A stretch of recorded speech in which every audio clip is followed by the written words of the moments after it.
And we are live. Welcome back to Town Talk Podcast. Today I have all three, finally, of the New Wave Clothing co-founders. You guys go ahead and introduce yourselves. Well, I'll go. Welcome to the Town Talk Tuesdays by the New Wave. This is Late Boomer Lou. Yes, sir. Jay Skip Jones. Yeah. Anthony Allen. No, Kody Keys. Same thing. Same difference. So it's a little bit of Town Talk history today, and the fact that you three are the first to experience the new table I set up, and this is the new little podcast corner, and we're going to get more art on the walls. In every show, we're going to get more drippy, more style, and make it worth your while. Come on. So, how's the shop been this week, you guys? When's the last time were you guys open today? Well, not today. And tell us the hours too. We usually open Wednesday through Saturdays, noon to around 6:30 p.m. It varies, some nights, we'll stay longer if, people are still in the store and stuff like that, of course. But the off days, of course, we're a secondhand store and we have to use those days to, do our creative work as far as bleaching and tie-dyeing and going on, our thrift hunts and getting our stuff, that we think that is going to be some nice stuff to put up in the store. Okay. What are you guys' weekly hours for the people to know? Oh, Wednesday through Saturday, noon to 6:30 usually. Okay. And if you guys that are viewing are noticing behind New Wave, we have a new Jimmy painting that was donated to us on the top left corner by Art Deity, a Tacoma-based artist. Our cousin Anjanette, she was able to bless us with that. And to the right, it was the 50th anniversary memorial painting winner from a Baton Rouge artist. So yeah, we're gonna keep it going with the Jimmy art, get more of that as the show progresses. Definitely. So last weekend was the playoffs, start of the playoffs. Seahawks aren't there. What did you guys think about that? Any crazy games you watched? Just didn't really watch for me because Pain. my Hawks aren't in it, and they're a team that's worthy to be in it, and we just kind of bullshitted this season. Fumbled a lot of close games. The record should not be looking like that. Yeah, we had just a whole lot of. I'm gonna pull the injury card and say we can run it back next year. But Skip, I know you were surprised about us firing Ken Norton Jr. Oh yeah, definitely. Especially after MLK Day, my eyebrows are raised at that one. Him and Andre Curtis, which is another, black staff member. That kind of raised your eyebrows, but he had his time here. He had his chances, and we have a good defense. And it was always the players that just made him look good. In reality, I mean, he had some good schemes, but he wasn't putting Dunlap in, early in the season, and that's no-brainers. He wasn't trying to take out Trey Flowers early. That was a no-brainer. What do you guys think next year's looking like for the Hawks? Who's the new defensive coordinator? And are we back to the playoffs next year? They're not getting farther than the Bengals. He's a Bengals fan. It's a good year for y'all though. Yeah, Bengals. Joe Burrow 1-0 in his playoff career. They won. Huh? They won. Yeah. They should lose. Big Burrow. I don't know. Joey B with the cigar in his mouth. He's a character, but hey, national championship. He's headed for a Super Bowl this year. Can't hate on that. Hey man, I'm all for the T. Higgins man. Number 85. If they go to the Super Bowl, Ant has to dye his hair and look like Joe Burrow. He has to get the orange with the tiger stripes. It's only right. He has to. That's what I'm saying. He has to light up a cigar. Yeah, big facts. Or you gotta go bald like Ocho Cinco. Yeah, what made you a Bengals fan? What made you into a Bengals fan? Legit, just playing Madden with my older brother. Him always telling me you can't always pick the best team every time we get a new Madden. So he was like, pick a team and stay with it. I fuck with their uniform stuff. And seeing that they had factual receivers, I was like, yeah. Okay, so for New Wave Clothing, let's get back on that. What are you guys' plans for 2022? Each of you just talk that's a about that. tough one. I mean, we've been store owners for going on 2 years now, and when you do it young, yeah, obviously want to stay fresh, stay like ahead of the curve. Especially, we got the brand new wave, so it's all about just, be ahead of, the chess pieces. It's more than a chess game because it's real life. So you want to be ahead of what people's actions are too, and kind of shady people at that. And you know, you just want to be ahead of everything, so you always want to have, some cards behind your back at all times. In a way, but our plans as far as being a storefront of where we're at, it's a toss up right now. But what we do as far as maybe either having a storefront or going mobile with it, and having pop ups, through our own, unique way, it might surprise you guys, So we're always on to something new, and just, whatever we think is just the most like, waviest thing to do, it's gonna be what we do. I definitely gotta call it for 2022. It's definitely gonna be a takeover. It's gonna be something new. Straightforward. I mean, don't want to bring out all the details, but it's definitely the hard work's definitely gonna be there, and it's gonna show out. Facts. And Facts. yeah, new wave 2022. Wake up. There's about to be a whole lot of apparel out there other than what we love, like thrifting. Like, we're actually gonna get into apparel itself. Facts. Like logos are about to be on gear, almost like merch for artists. Facts. So it's gonna be like the whole 9 yards complete this year. Come on. But Glad to hear that.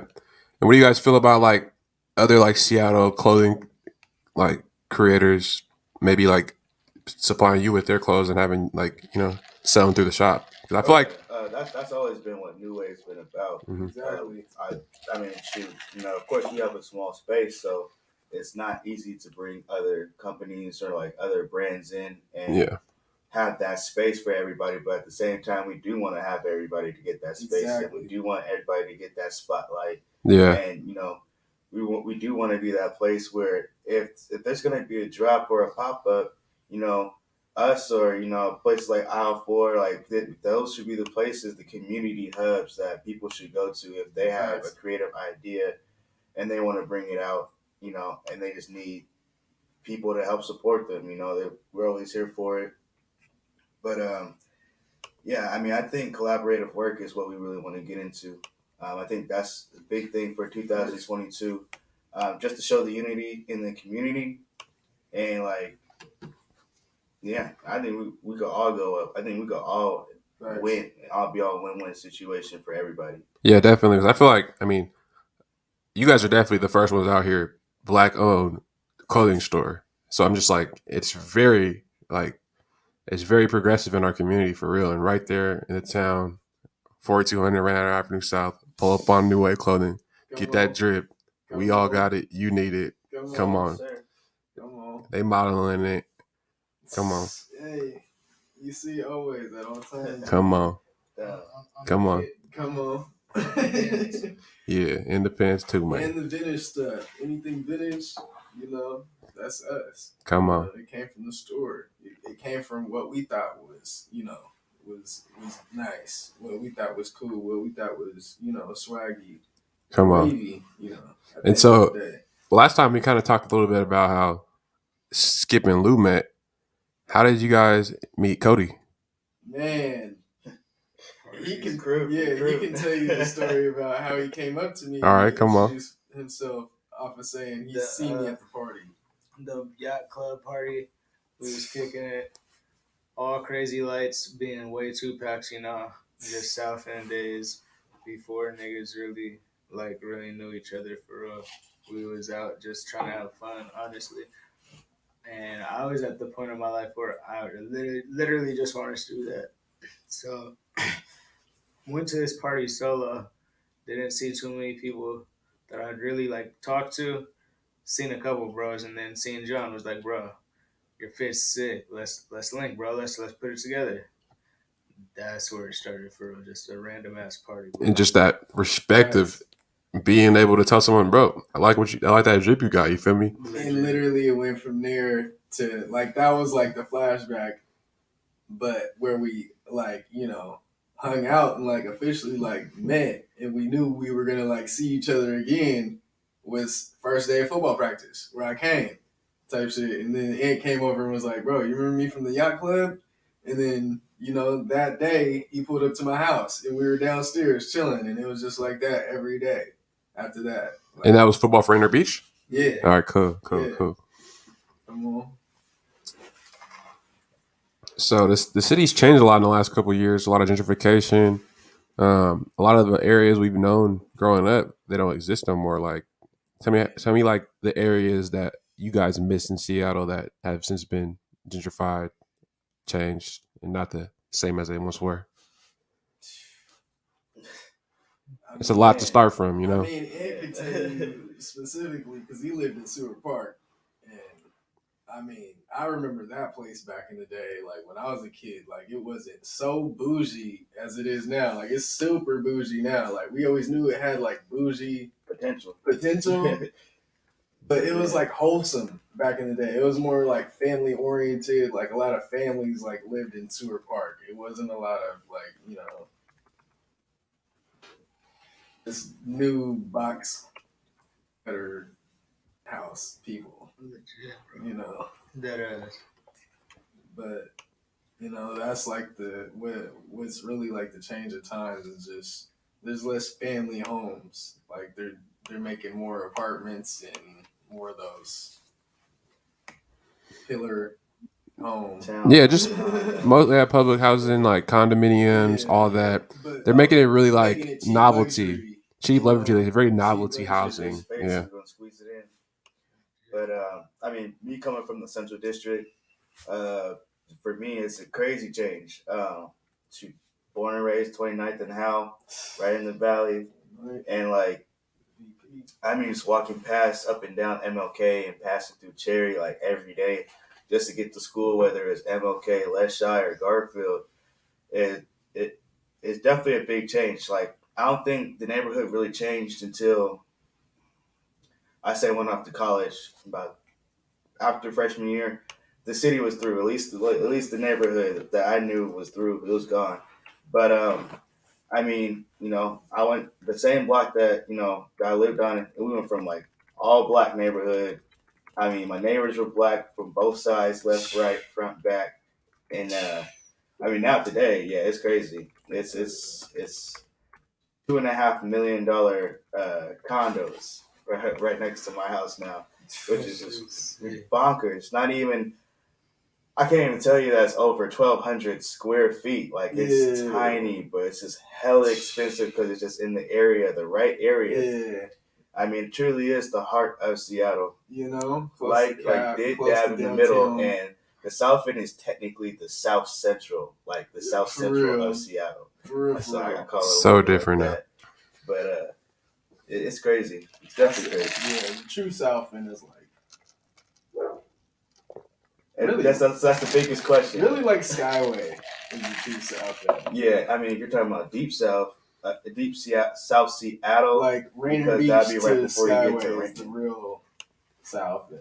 Mm-hmm. But like everywhere up is kind of like South Central, like Graham, Othello, even like because you can just hop on the freeway and you're just downtown, but when you in Rainier Beach, there ain't no Othello exit. Like you got to take that Rainier Beach exit. Like that's deep. Yeah, that's starting at the entering from Seattle sign. Speaking of Othello, I remember when they first built MLK Way. That was a big thing. Built the light rail and stuff. Light rail, man, I remember when it was 4 lanes and Jones Barbecue. Jones Barbecue, best barbecue sauce, man. I would always go to Jones Barbecue after going to Zion Prep, 1 block away. Come on. They took down all the black schools, man. They changed the city a lot, man. But we still repping that town, man. We're gonna bring it back to its glory one day. We are all we got now. For real, man. And that's why, we made the store was to kind of just bring that, authentic, establishment back to, the neighborhood and try to bring that spirit back. And for us being there, it has, we made our impact among everybody, from kids, when we had the arcade in there and then playing the video games now and stuff like that. But that being their favorite store, it being, just random people's favorite store other than our friends and family and even people who are unfortunate, them having a place to come and, get some clothes that are warm and look good and then feel good about themselves and they ain't got to worry about people worried about them stealing. Yeah. So, just having that whole kind of just feel on the neighborhood and especially a neighborhood that, we grew up in, Rainier Valley from playing, baseball for Rainier Little League and playing basketball at Rainier Community Center and just doing all types of stuff like that within the area. And Yeah, I ran a track at Rainier Vista. Come on. Come on. Yeah, I Van played Assault, basketball come at on. Rainier Vista with Baby Boy. Come Van on, Assault, All-Star. man. Come on. Come on, man. Real talent Like legends, that. man. And I know he was always going to be an NBA player when I first met him. Yeah, shout out to But- Dejounte Murray, man. Come Number on, 5 for Baby Spurs, Boy. man. Come on. He We got a averaging talent like he that. averaging near a triple double, right? Yes, Something near a sir. triple double. He's going crazy this year. Indeed. That's his Actually, team. The Spurs is his team now. He's getting coached by one of the best Facts. coaches of all time. You love to see it, man. Let's love. Oh yeah, Pop put that confidence in him early. Facts. Mm-hmm. Pop usually doesn't do that for rookies. Facts. Love to see it. But that's one thing. Like we grew up around a lot of town legends in that aspect. Like people who are doing big things within sports, within their own realm of coaching. Just following their dreams. And I feel like we put that. We actually kind of like inspired a lot of people off of just like the working class. Peers to take that step up and create a business on your own and have an establishment and take that risk. But Yeah. it was a matter of just opportunity. And when you have like a solid squad that obviously and you are honest and transparent with each other to the point where you can have that Camaraderie. ability to take that risk, Yeah. regardless of how things turn out, good or bad. At the end of the day, you're gonna be laughing at it. You're gonna be laughing rich. Yeah, You're 'cause gonna you're be just- laughing broke. I see But what at you the mean, end of yeah. the day, Yeah. It's all about the experience and knowing that you can trust these people with your life. And take that leap of faith with them whenever because you know they got your back. And more often than not, you guys are going to succeed. And it's going to be a great opportunity that you guys put together. Absolutely. Yeah, when you do it all together, you guys feel like you really don't got nothing to lose. You got that support system. Facts. Willing to take more risk. Facts. And it's not just us. We have other friends that were lending tremendous hands for, just building what we built. Like, even just the storefront, like rest in peace Tudor. R.I.P. He was Tudor. The biggest help anybody could ask for in general. Just, just the all around, fix it, Mr. Fix It. Handyman. And, we got our friend Eli, who was always there every day trying to make a sale for us, our friend Riker, and, just a whole bunch of people. Deshaun, Robert, just a whole bunch of people who just slid every day and consistently and just Rest made in peace. Ezra, Ite, my boy, rest in peace, slid and made sure their presence was known and made sure that, when they slid, cameras were out and they were making that free promo for us just off of love. Like, support and love. Man, R.I.P. Ezra. I just got to say that, man. Yeah. So many parties, man. I remember high school must have been my freshman year at the Rainier Yacht Club. Me, Ezra, and Gerald. Man, it was like a big crowd of people in the middle of the yacht club room. You see the water out the windows, and it's big in there, So everyone's dancing and gigging in the middle, and it was me, Gerald, and Ezra just breaking. And if you guys know them Seattle gigs, Man, we do the damn thing. We do the thing, man. If they said it was a show, guarantee it was a show. A show. Cameras was out. The parties is a show. Speaking of parties, just take me through as you guys went to a party, you three together. What's the craziest one you guys can just think of, or someone call one out if you guys can all recall it? Luke, can we say? I don't know. There's plenty, bro. But China Harbor was fire. Lou China- want to go to the most China- PG rated ones. China Harbor's fire. Let's keep it a little PG-13 for the YouTube now. We went to a lot of parties, but Paul yeah, we went to a lot of parties, and a lot of them were high risk. Because for some reason, kids and The politics of the city, it's crazy. Growing up. we know well that kids just had especially growing up, just had this I don't know, just this hidden aggression, especially this wannabe hoodlums that were just trying to prove something, that they would just randomly shoot up the party, just to do it. And most of the times, when we were kids in high school, it wouldn't even be kids. It'd be some older folks ruining our fun. I remember that, a lot of the camp parties, trying to go there, and people would be sliding around their cars, and none of my friends were driving, but we're getting drive-by on. It's crazy growing up in the town. People don't even know. Facts. So take me to that party. The China Harbor, or You guys decide. you want to do the China Harbor one where homegirl mean, try to hit Ant? Might as well. That's what I said. I asked you one that I know he can remember. What happened with him? Let's go through that one. Come on. Why is she trying to attack my guy? That's not even a party, bro. That was a club, you guys. Let's talk about parties. Okay. Well, St. Therese. We could talk about St. Therese was a fat party, or the North End parties. Yeah, the North End ones. He didn't go to K-Town. Remember Sam? The North End one was Sam. Bro, all I remember is that, man, we missed the last bus. We missed the last bus to get home, man. Well. Wait, what? It was it was on the map that he had to get home.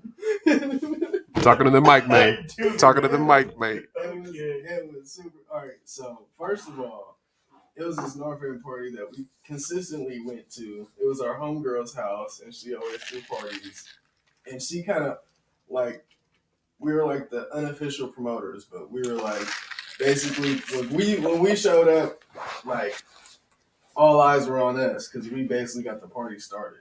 It wasn't about just I don't know, it was gigs obviously, but it was just the presence. It was weird. Cool people to actually make some moves, type stuff. I don't remember how the addresses always got to us, but somehow if it was a party, we was gonna get an address. Oh yeah, and we were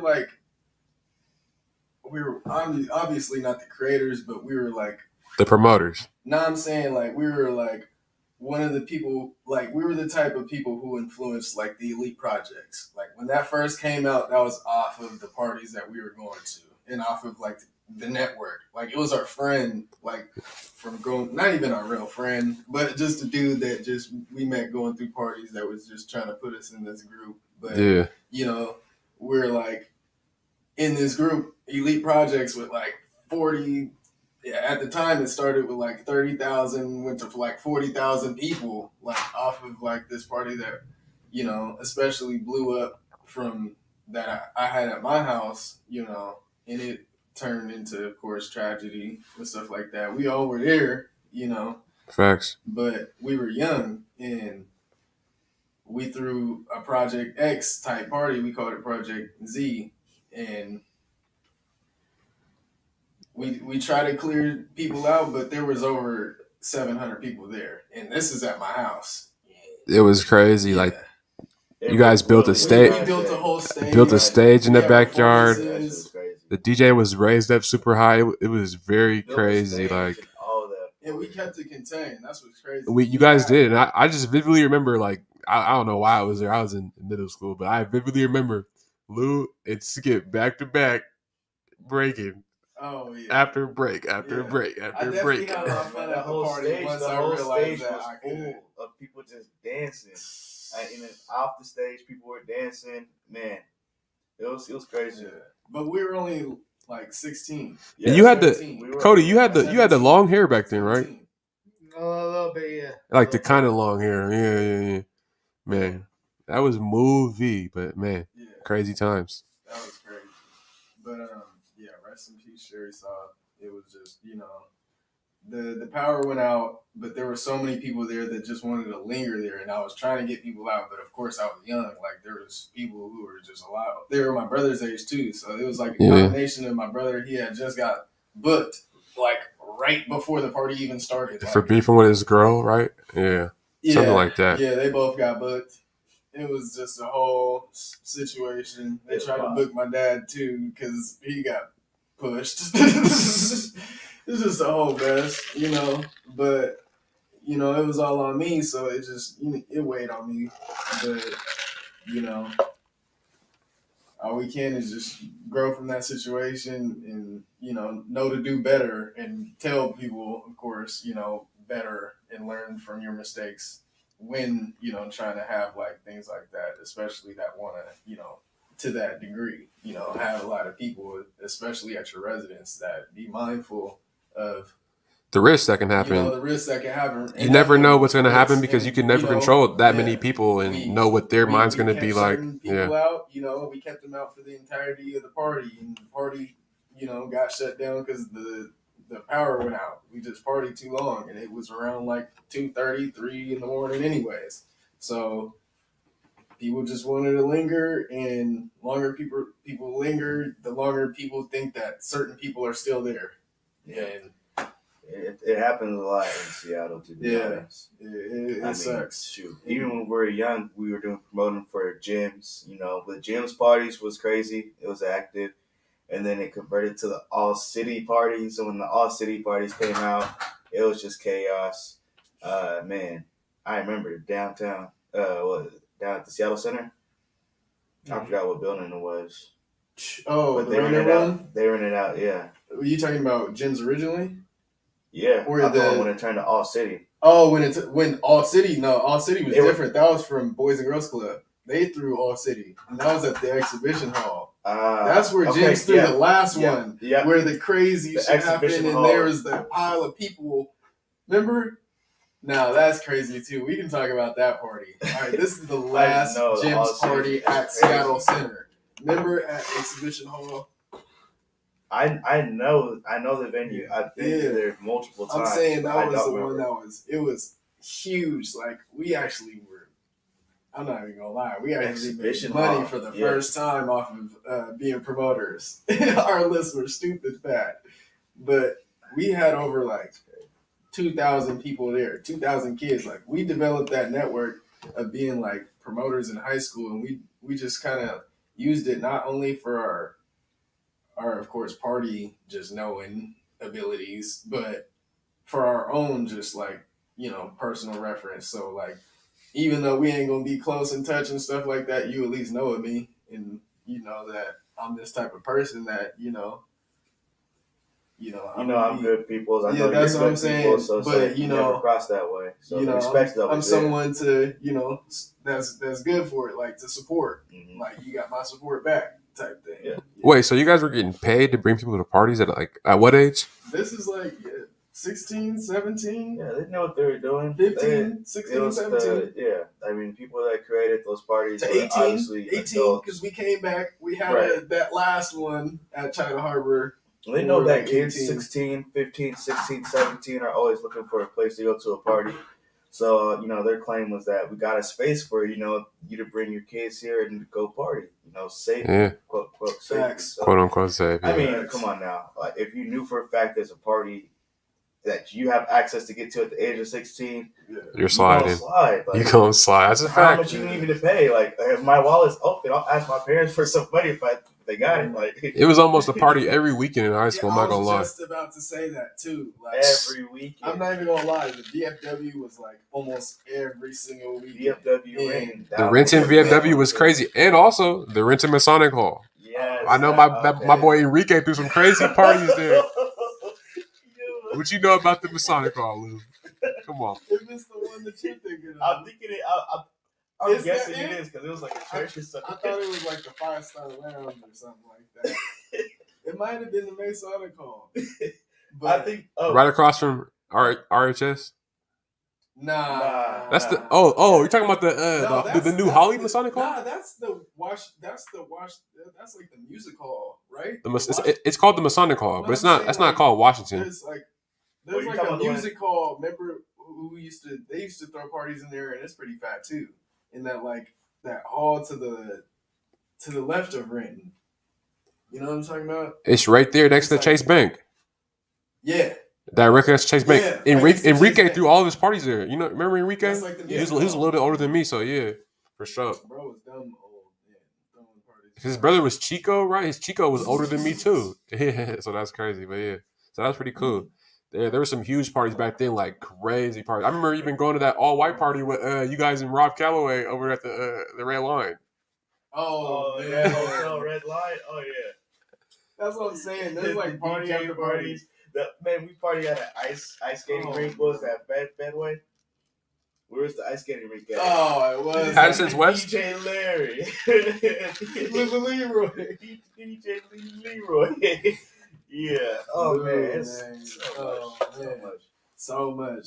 But So many memories. man, the That's what VFW where we left with the girls to the telly is by far one of my top ones, just because of just how clowning. Wasn't Rob with us? Like, Yeah. and he was that boy was yeah. I don't want to get TMI, but he was a horny man that night. It sounds like Calloway. You know, but yeah, that whole night, you know, you just envision nights like that in high school to where they're just like, I don't know, just like the perfect night with you and your whole squad. Like, we had those nights, and I'm thankful for everyone. Like, for real, like everyone is super, like, just memorable. I mean, there's times where, you know, not even going to parties, but you know, there's experiences we had just, you know, just being around town, being on cap, because we were on cap early. We were on cap probably, we could talk about that. We were on cap probably around like, started going on cap around, I met Anthony junior year, so like right when I met Ant. And for those who don't know, Cap is what we in a town called Capitol Hill, a very club scene and party scene up in But before that, downtown it was just Seattle area. overall just a real cultural scene. Like Bayou Village was there, and Yes, we were known to, you know, early on the weekend, like, you know, gather our dough for the week and see what's good at Goodwill, Bayou Village, and stuff like that. That's really what started the whole us as a group thrifting. You know, right when we first met. But I mean, being on cap, like we had so many just connections just off of just being around just so young and just being so tapped in at a young age and just wanting to get that knowledge and stuff like that and just wanting to be out there. Like, I mean, we discovered Crossroads and stuff like that and started going there for the exclusive like drip too, and that just started in high school to where we were wearing like the designer streetwear stuff, like, you know, that people didn't even know about or were just now catching on to, like that they had just seen, but you know, now they see it on us and they're like, oh shit, how'd you get that? Like, you know? Yeah, I could definitely be eyewitness that you guys were the first ones to have the old school swag and like really kill it.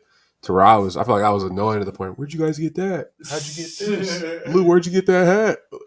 Every time. Man. So yeah, you guys were definitely trendsetters and like you guys have embodied that trend-setting like taste and made a whole like business out of it and made it like a whole wave. It's that new wave clothing, man. You guys, the town needs to know that you guys really were the first to really have that because growing up, that's all we had, like going to Goodwill, thrifting and all that. Come on. First black owned thrift store, you know, just trying to be, you know, inventive in our own ways, but also like, you know, create our own lane to the point where, you know, we feel comfortable to make all our moves in. You know, that's what I'm saying. Like, the storefront isn't always going to be there unless we have, you know, someone to fully manage that spot and hold it down for us because we're also artists. You know, we also got to be on the move too. We also, you know, want to do other things other than just staying put in a store, you know, collecting the check, you know, every day. You know, we have other outlets to the money, you know? Yeah. You know, and it's all about expanding your creativity, and that channels into the fashion too. You just got to be able to recognize it, and we recognized it early, and it's just fortunate for us that we can put our minds together, and we all came together at a young age to the point where we've been doing this for a long time. We feel like old people, you know, because we were that so far tapped in. We just haven't had the right, obviously financial, gains, that we want to be at, but it's getting there. People, tell us, we undersell ourselves all the time, but Yeah. we do it for the benefit of the community, Mhm. It's not all about, really making your ends right now. It's all about the longevity. The legacy. So, Yeah, to create that generational wealth, and yeah. you guys are on the right path, and I'm really proud to see it. And I'm just very happy to watch this. Town Talk charts all of it. This is gonna be history in the making, man. Trust me. Facts. First Well, first Town Talk interview with the table, man. We got the podcast set up. It's going down, man. But yeah, man. give it to me. Speaking of that, any other crazy party stories you guys got? Man. We ain't heard too much from Kody. What's up with you? I'm high. But you're vibing, man. You're vibing, man. I'm not gonna lie. There was this cracking UW party that we went to, and What up? Hey, every time we go to hey, I remember. I know what you're talking about. It was the empty frat house. It's like 6 stories. The frat. So if you went to college, I mean, like you guys know that the fraternities, they could be in a giant house one year, and the next year the house would be empty, right? So it was a huge empty frat house. The people, the POCs, the people of color got to it. There was a DJ in it. I'm telling you guys, this house was so packed that you could not move a muscle. Like it was that packed. And outside was twice as many people. Oh man. Oh man. It was crazy because we went downstairs, and as soon as we get downstairs, it's like, a little bit more mellowed out. Like there's, people just kind of like scattered everywhere type shit. But you can only kind of sort of hear the music until like right as we're like walking past, like boom. And I see like someone's like foot kicking from the ceiling. It fell through the floor. They had a hole that was not covered up. Bro really fell through the ceiling and looked like what's the name off of Ninja Turtles 3? Like, the one that's like in the cage and shit like that. The one that's like he feeds them donuts and shit. Shredder. It's like babies. Oh, whoa, yeah, whoa. Bring me babies. But yeah, that's what it reminded me of. That shit was funny. But after that, the girl did hop on top of the car, and she did like some crazy shit, didn't she? She was doing the splits, dancing on top of the car. It was so crazy outside because once we finally got outside, the cops tried to come, but there were so many cars double parked in front of the house that there was no street access for anyone to drive, that you had to walk. That the cops came, and you can see them at the end of the block. They had their sirens on, and they just left. Like they were like, we can't even get in here. Let's get out of here. And everyone like started. They started to like go crazy when the police left. And yeah, girls on top of cars. It was crazy. We were seeing everyone that we had just seen at the U bar. It was crazy. The U bar was crazy back then. But yeah, that was a crazy party because there was probably 500 people in that 6-story house and probably 1,000 people outside trying to get in. Once you got out, it was a whole other party on the block. Crazy night.